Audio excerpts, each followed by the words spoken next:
Hello, everyone. Hey, Andrew, how's it going? Can you hear me all right? Sure can. Perfect. Wow. Amazing. It's been a hot minute. And I just want to say hey to everybody. And yeah, we're back with another audio cast, this time with none other than our CTO, co founder, and resident retro game enjoyer, Andrew Silber.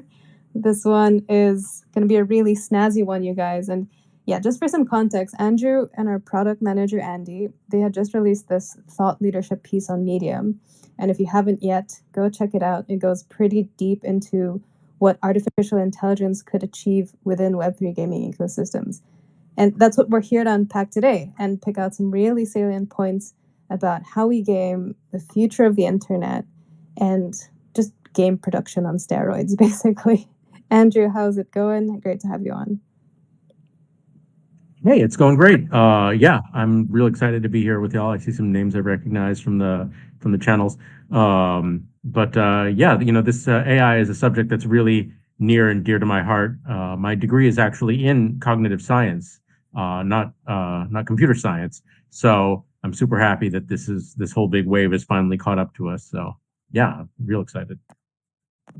Really cool. And yeah, before we dig in, I know it's not really new to a lot of people that you've sort of become our AI guy in MYRIA. And not just because it's some hobby that you picked up recently, but because you've designed and implemented many AI driven systems in games that came out even before Web3 was a thing. So yeah, for people who are unaware, what's the real backstory with you and AI? I know you two go way back. Yeah, well, so I mean, ever since I was a kid, I mean, this probably predates most of our listeners or whatever, but I was super fascinated, even with things like 2001 Space Odyssey, where there was that super evil computer HAL, but it was AI. And so I was very excited about that. So I raced out even when I was 9 years old and bought books on programming and taught myself how to do that and was writing a lot of different applications and stuff. And when I finally got into the game space, then one of the things that I did a lot of work on was AI. So I've written AI for strategy games, for PlayStation, for PSP. I've done a bunch of racing game AI. And so, in terms of a lot of those subjects, which at the time were very obscure, but now have become very hot. So, we were doing all kinds of reinforcement learning training. And, this was actually even pre the explosion of neural nets. So we had all sorts of very symbolic AI type of ways of manipulating stuff. But it was, yeah, I mean, it's great fun for me. It's one of the most fun parts of game development, actually. Really cool, yeah. AI before it was cool, almost. But yeah, let's dig into the blog a little bit because I did give it a fair good read and enjoyed it quite a bit. In there, you draw some attention to node networks, very much like our own node network actually, as sort of this collective resource that's able to support many compute-heavy processes. And as you'd put it, this could include the support of really intensive AI-driven in-game systems. And now that you have, in theory, a game that is powered by AI, that is powered by decentralized compute, how would you reckon this could directly impact what a player is able to experience in game? Well, that's a great question. I mean, so, there are a number of different aspects to what you talked about, a few of which actually I was thinking about discussing a little bit later on, because you hit on a whole bunch of different topics. But the first one that you mentioned had to do with our node network and how the fact that we're in a unique position among game developers in that we have access to a vast network of node holders, and they all are doing what? They're running nodes on their own computers or they're on the cloud.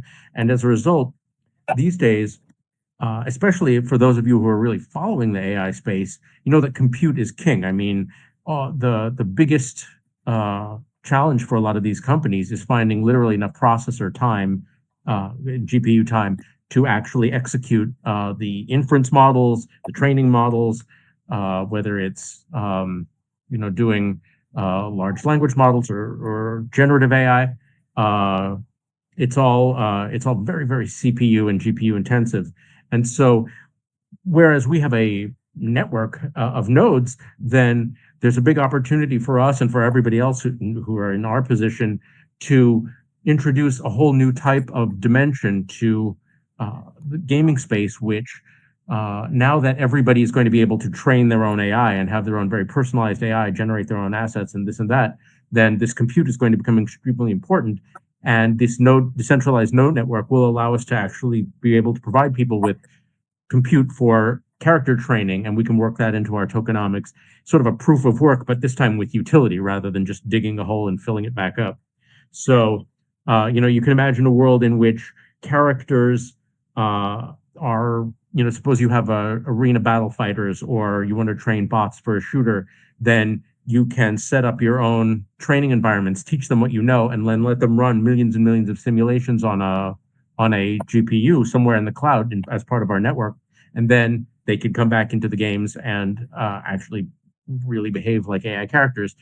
Um, Also, there's something actually very interesting recently I saw, that people had built a whole set of LLM based agents for Roblox, and so and also for Minecraft, and they were literally going around and creating societies and whole economies where they would form little friendships and they would assign tasks to each other, and it was really very much a whole community. And so, in a world where these games are running on our behalf with agents, having their own ability to make decisions and even interact with the economy and interact with other characters, then these nodes are a place for them to sort of quote unquote live, where even while you're sleeping, your computer is off, your characters can be living from jumping from node to node, visiting each other and also interacting and training and doing all that sort of thing. So it's a good opportunity for us as the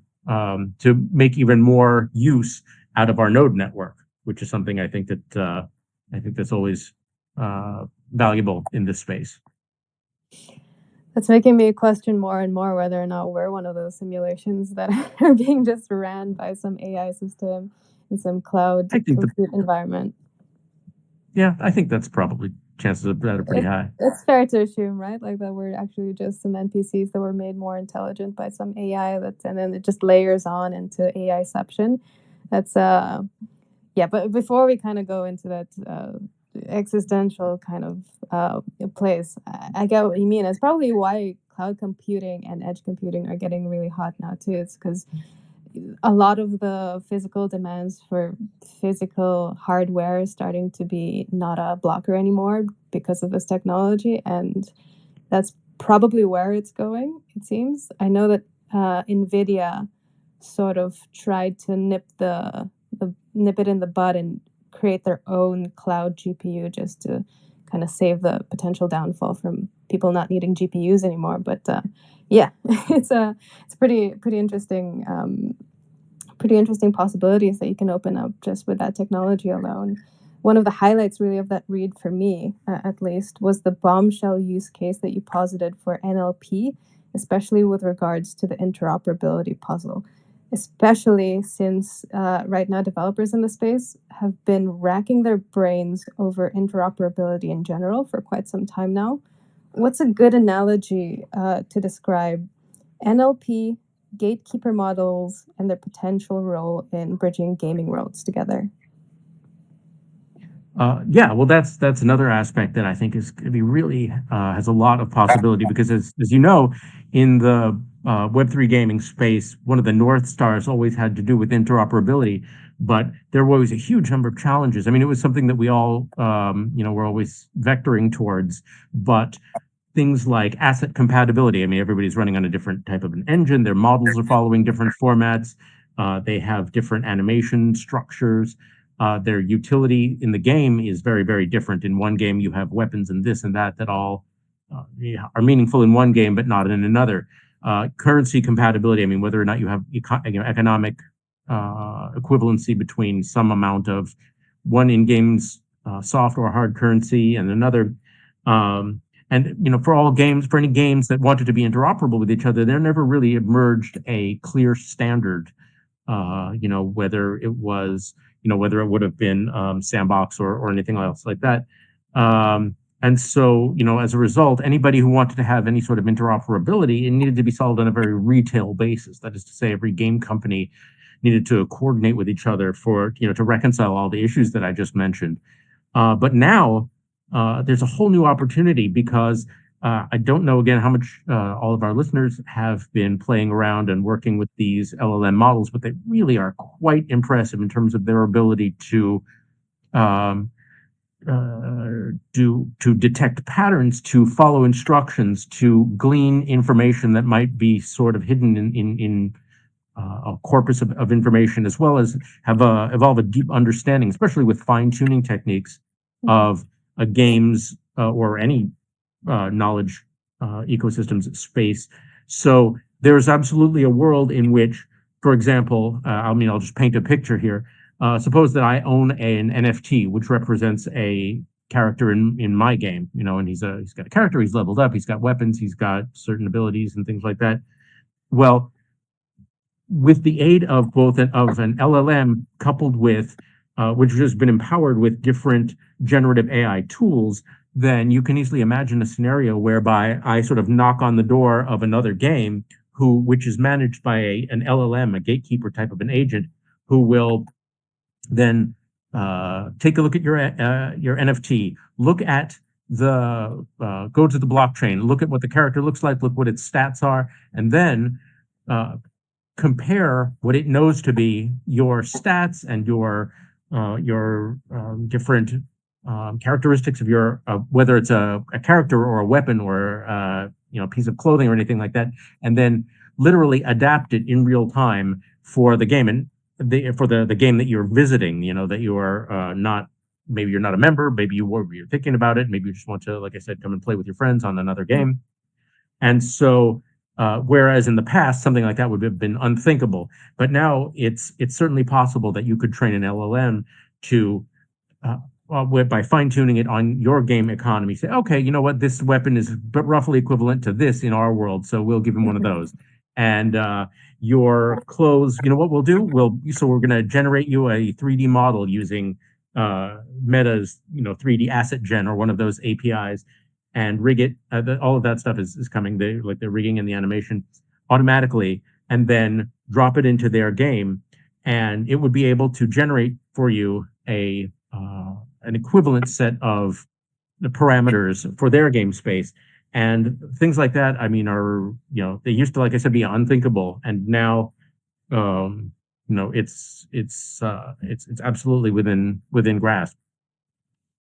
Yeah, because what you're saying is because of amplified intelligence in a way and amplified computations, people who thought that it was just near damn impossible to do it in real time, you now have a smart entity that can process many different factors in a short amount of time and basically balance the character to fit to the gaming rules of whatever world they're going to enter. It could be a really cool prospect, I think. And yeah, I've been thinking about that, and I think gatekeeper model is just like the perfect term for it as well, because it's letting some sort of attributes through, but then not really um, consuming the character in its entirety, because it would otherwise break the game and break the rules of whatever host game whatever host game we're talking about. So that I found super super cool.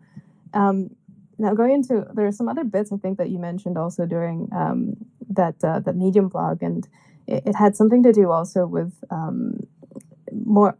It had something to do with taking the traditional gaming market share into account. You have this pool of talented and prestigious studios who are really really good at making games that people love, but maybe they just remain vastly unfamiliar with Web3 technology.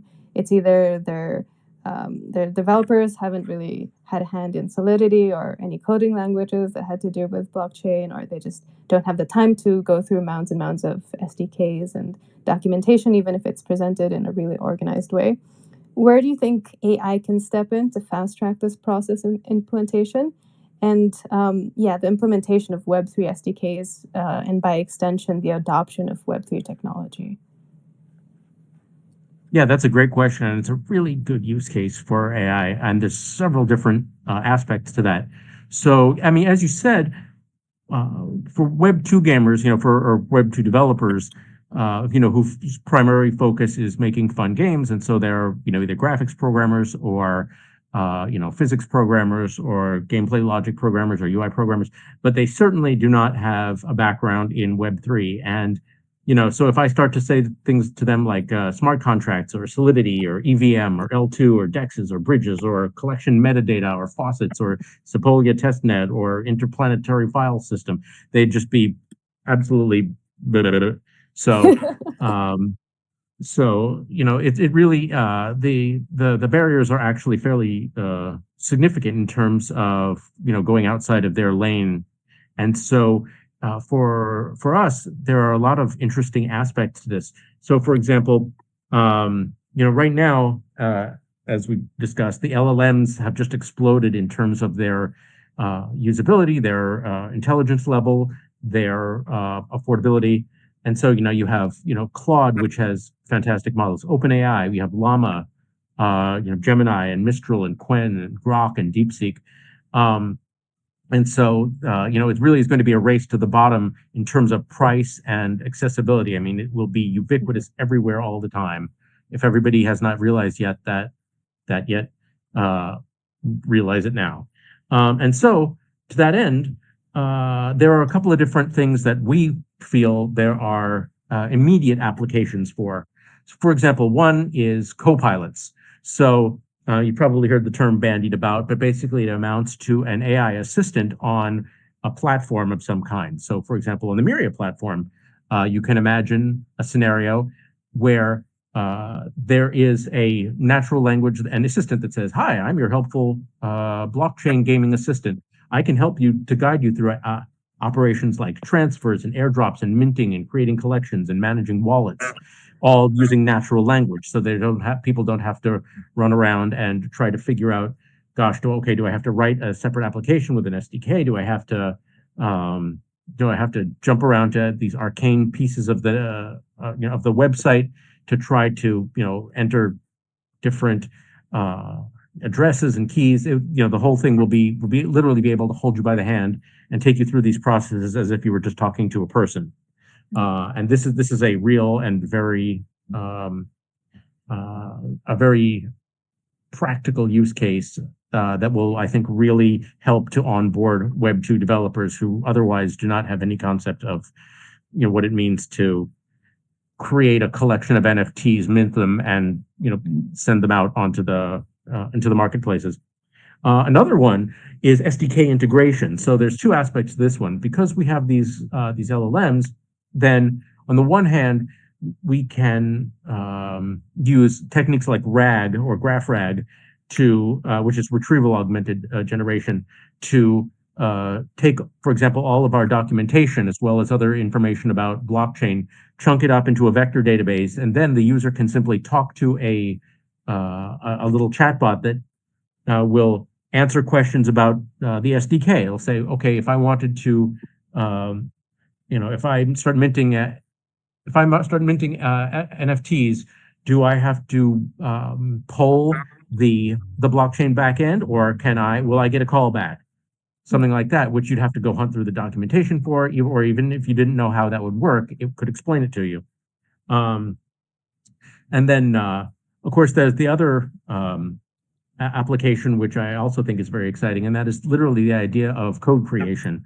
And so, for example, we can fine tune our LLM model on our SDK, and then a user may be able to say, okay, look here, I want my economy to look, or I want to be able to have these sorts of functions. I want to be able to transfer this. I want it to reach into my database and do that, and simply explain what you want about that from your module, from your interface module to the blockchain, and then the code will simply write it for you. It will simply adapt the SDK and write the code just the same way that Claude or OpenAI or Llama do these days with remarkable proficiency. And then another use there in the same vein is to paste in a piece of code and say, hey, look, this is my blockchain code. This is my MYRIA SDK code. Something's going wrong. I can't figure it out, and have it literally spot the bug for you. So I think that there's a lot of utility there. Additionally, one of the things that I've sort of been mulling around is training models on tokenomics. So being able to actually leverage the reasoning capability of LLMs to help you. For example, you could say, look, this is my game economy currently. Can you propose a way that would integrate blockchain, which would provide value and yet not provide or not produce inflationary effects? Yeah. So I think that there's a whole lot of application for it, for onboarding people who are not that familiar with the Web3 space. The SDK integration one really got me because I'm usually in a chat with Andy and our BD partners, and whenever they have a question, right, like either Andy or Kang will jump in. Oftentimes, when they're prompted to check the documentation, it's tricky, right? Because when you run into an error, you don't really know exactly what to hunt for exactly within the docs. You'll kind of have to tap a shoulder of a developer, and then they'll tell you. Whereas if you have a chatbot who's always awake 24/7, then you don't have to wait for a reply the next day, for example. You get your answer immediately because this chatbot is trained and they kind of went to Solidity bootcamp, for example, and they know exactly how to integrate these Web3 features in a really seamless way.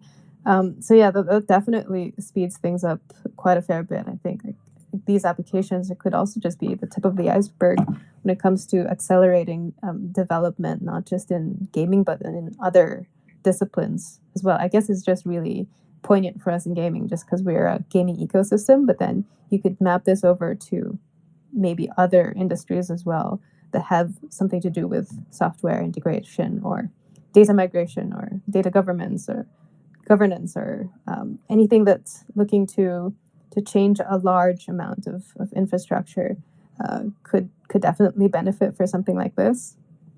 Another thing I think that you mentioned during the uh, in the blog was fraud detection, which I found really cool because nowadays bots and black hats are getting really good, and it's part of the reason why cybersecurity specialists are also really high in demand right now.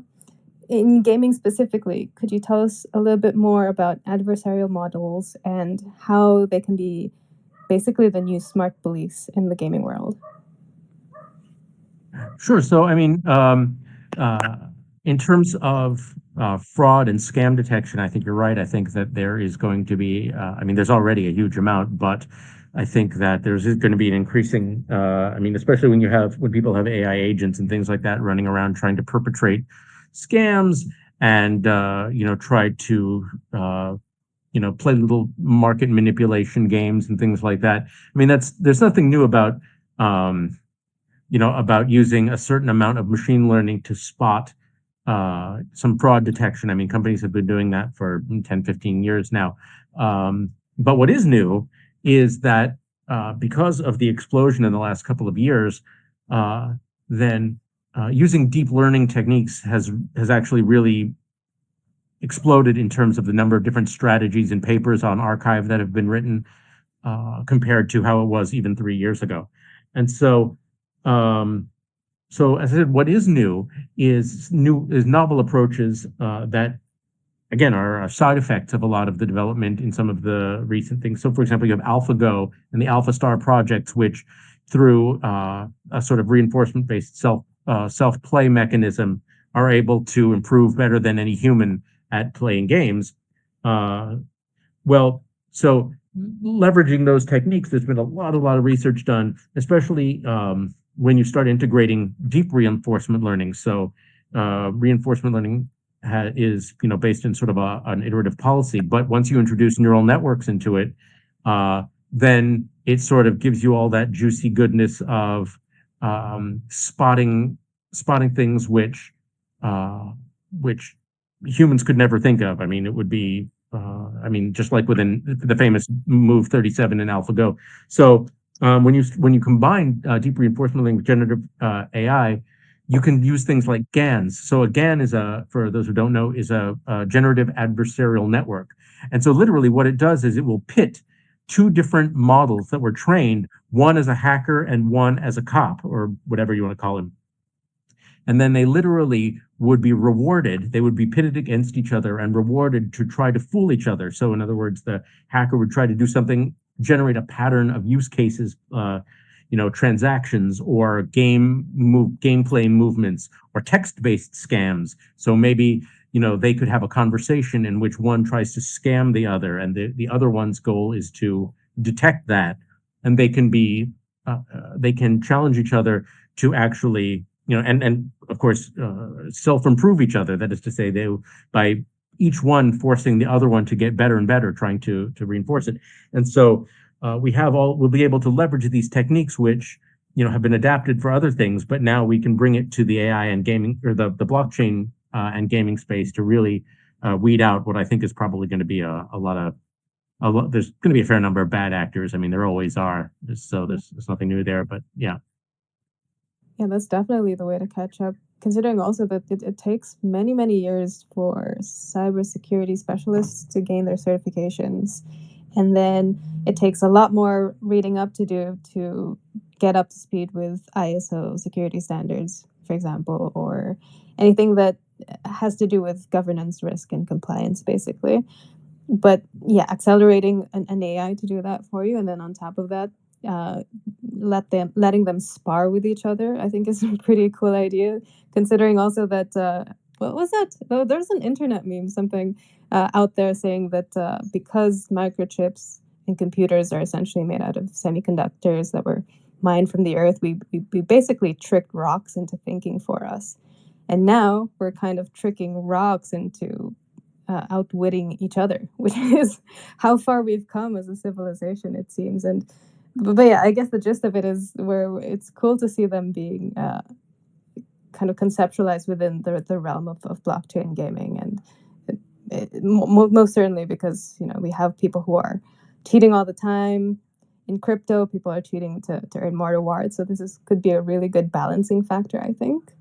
The last one, I know we can't really mention AI without thinking about generative AI, maybe because it's probably the most marketed area of the technology across stuff like digital art, media and entertainment, and also right now that we're talking about game development. What does generative AI x Web3 look like?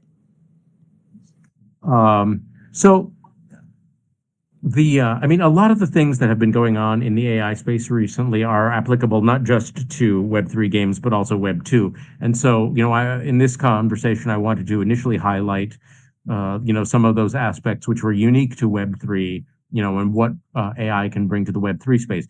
That said, I mean, I'm still super excited about all of the different stuff that, that is going on in AI. So, for example, all of the image generation. So you Stable Diffusion and Dolly and Midjourney and Firefly and Leonardo and Dream Studio.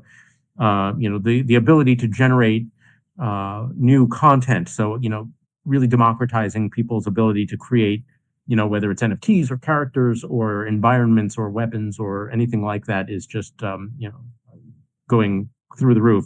And so the extent to which blockchain is able to, or Web3 is able to secure those as being one's own property is also just going to increase, since again, now anybody can create their own art and their own, for example, like music generation. I was just you and I were talking a little bit earlier before this call Yeah. that there's Udio and Suno that are able to generate. You give it a prompt and it will generate songs. And I mean, some people are earning a lot of money from these songs and using them for their games and using them for all their content. And I mean, some of them are really indistinguishable from real musicians. I mean, it really does. It blows even me away. And of course, video generation. You have Sora and Kling and Runway. And then you have a 3D asset generation. So, like I said, there's the Meta Asset Gen, and then Luma Labs. And then there's some other really weird stuff that's been coming out. I don't know if any of you guys have seen, but like full neural net, like a full end-to-end simulations of Doom. So they'll basically like train a large neural net with hundreds and hundreds or thousands of hours of somebody playing Doom, and they'll pair that data instead of with text prompts, but with the inputs that the player is doing. So the controls of the mouse and Mhm. the input controls, and it learns to predict the entire game. So you literally can walk around just as if it generates it like Roblox or in or Doom in real time. I saw a Minecraft one where you literally could walk around and there was no code behind it. It was just a complete simulation, just as if it was a video simulation.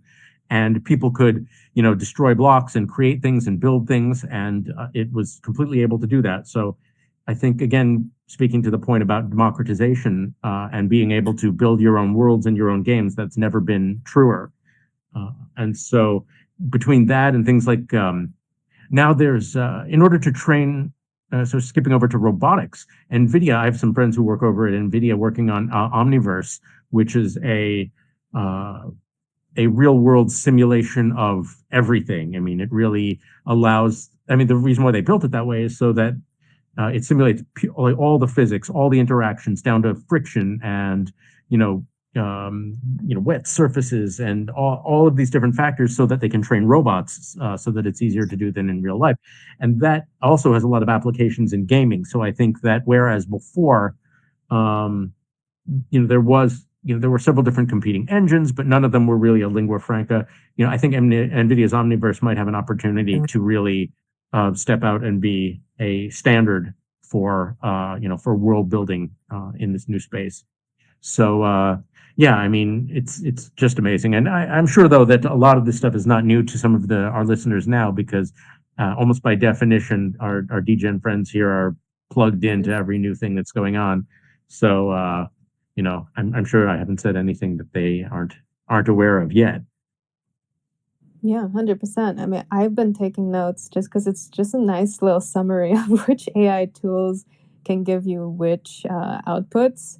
I'm gonna save that for later.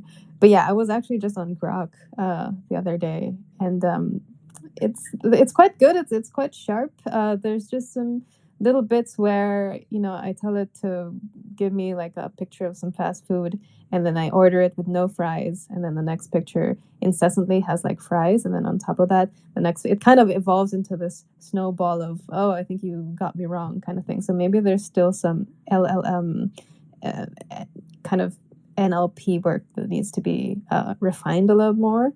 But in general, right, like if you have something like generative AI, like you mentioned, could that then be sort of like a good pairing with a gatekeeper model to, my idea of the perfect character and the perfect skin? Yeah, it'll have to go through maybe a gatekeeper model in order for it to be sucked into a universe where maybe the physics isn't quite right, so it needs a little bit of rebalancing. And so maybe all of these things can tie into one another.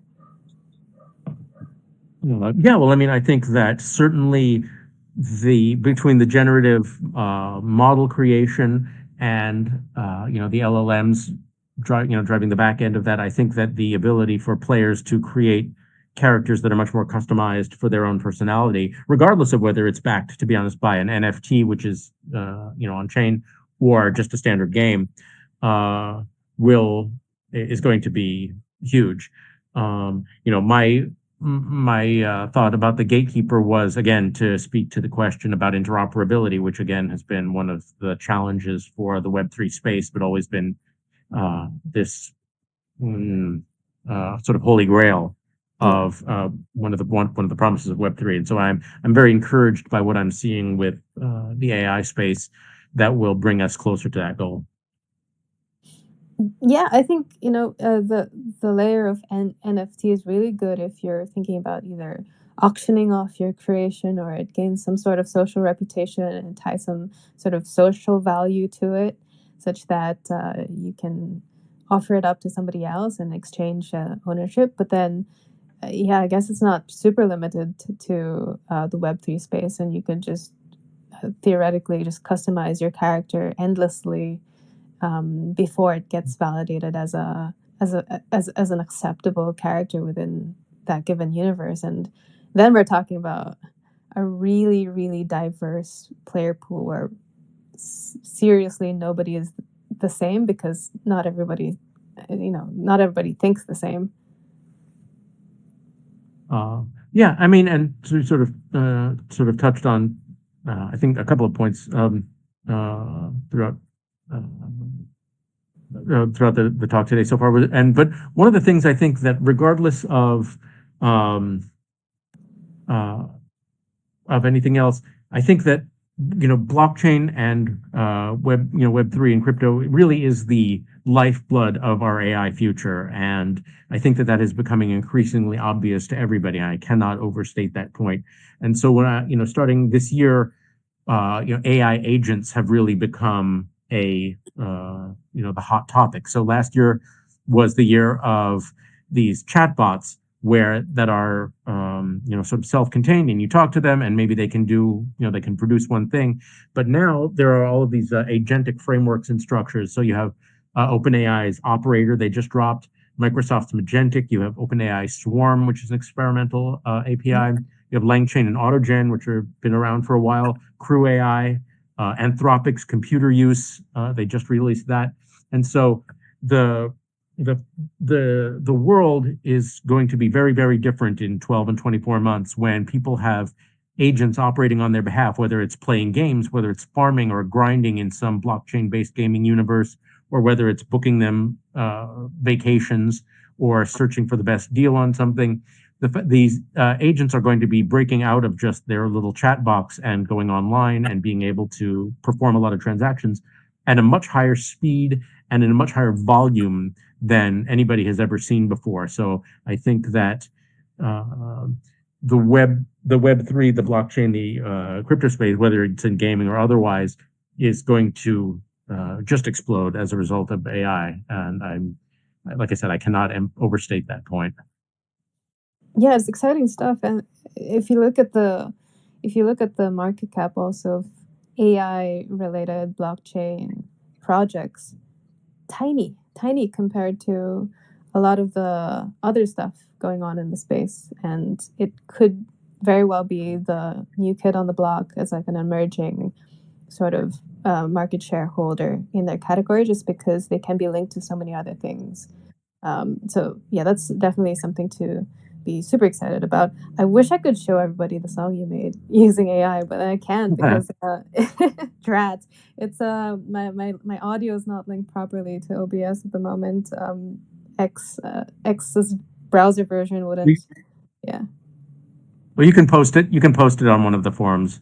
Yeah, Uh, exactly. yeah, You can make a little sound bite, make a little chopped up version of this talk, and then kind of just weasel it in there somewhere, and then it'd be really cool yeah. because it can play in full HD and everybody will love it, obviously, because it's made by you, made by AI. Well, I mean, I prompted it, but yeah, I mean, it was great. I actually found myself singing it afterwards. Like you would think, Yeah, like, oh yeah, okay, fine, it's sort of shy. But I honestly, God honest truth, I was actually singing it afterwards. So that's pretty cool. I'm very impressed with those guys have been able to do. yeah, Um, yeah, but so yeah, I think you're right though that as of this moment, the blockchain, the AI Web3 space has not been delved in too deep, and I'm not, I think that it's only a matter of time. And here at MYRIA, we're definitely, digging into it, and we're formulating ideas and plans. And I think that it really is going to be a very important part of the space going forward. And so, yeah, I think that a lot of the thinking these days is sort of an adapt or die kind of an approach. And so, we absolutely intend to survive and thrive. So yeah, this is a space that we're definitely all in for. yeah. I'm glad to be alive at this time when things are looking like there's some new things on the horizon for the space in general, and we're looking into potentially really chaotic whack bull run next year. It's what a lot of people think, and so yeah, we'll see how it goes. And in the meantime, it's been such a pleasure as usual to have these discussions with you. A good, I guess, the best recap of this AMA would just to go visit the blog. Some really cool little topics in there. And yeah, I look forward to making the soundbite. I honestly Cool. thought it was you making the song, and it was like you and like No, some voice changer, and you wrote the lyrics and everything. no, I wish I was that good. Uh, No, I mean, and that was, to be honest, that was like one prompt, or like, I think I told it to generate one and it gave me two, of which that was one. Mhm. So, whereas even a few months ago, they were really hit or miss. Some of them just really, really sucked. You had to try a few times, right? Quite Yeah. a bunch of times. But now, I mean, it will really spit out some good ones even on the first shot. So, yeah, it's very Oh my impressive. gosh, it improved within that short amount of time? It was like one shot. It was, What? go try it. It was really impressive. Yeah. Okay, all right. Well, I'm gonna hop into Udio now and see if I can monetize it on Spotify, and then I'll get back to you when Yeah, you go ahead. reach like 1 million Make monthly. a well, make sure you register it on chain. Oh yeah, yeah, definitely. Okay, well, thanks again, and thank you also to everybody who dropped by for the AMA. Always a pleasure. And yeah, I wish you guys a good rest of your day. And yeah, thanks and goodbye, Andrew. Great. Yeah, thanks. Thanks everybody. And if you want to find me, I mean, I usually am on Telegram more than I'm on Discord and things. But yeah, if you have any questions, sure, come find me. Alrighty, cool, cool. Thanks everyone, and goodbye. All right. Good night.